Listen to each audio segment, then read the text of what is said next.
I think there are important lessons to be taken from this court, and I'm certainly reflecting on those lessons in terms of the procedures, the character of the judges, the whole manner in which the evidence is presented, the timing of the trial, and so forth.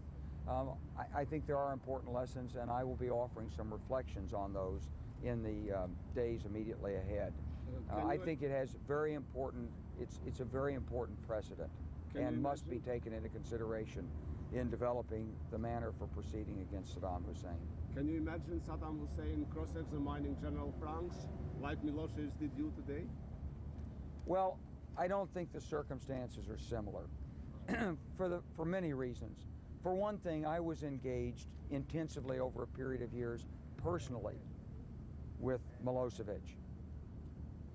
I sat in his offices. I was involved in negotiations. I listened to him. I was with Ambassador Holbrooke on that delegation.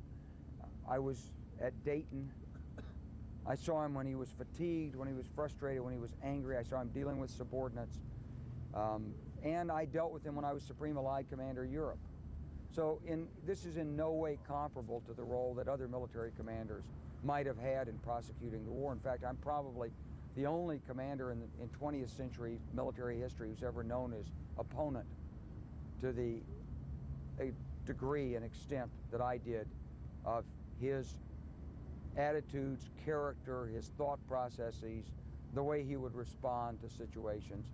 I had great and detailed knowledge of him, and I used that knowledge, I believe, to good effect during the campaign in Kosovo.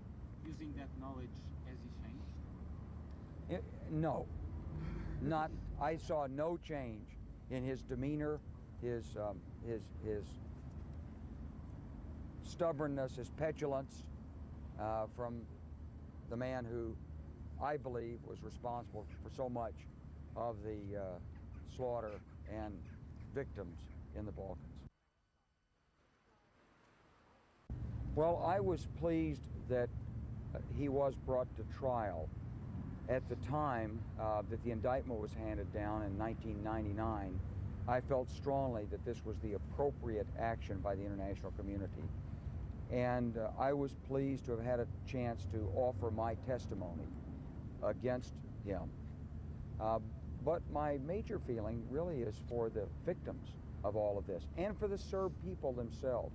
This is an important process in setting the record straight in late 20th century Europe, in accounting for the crimes, the causes of the crimes, and trying to relieve the Serb people themselves of collective responsibility for the misleadership of this individual. But 88 maybe?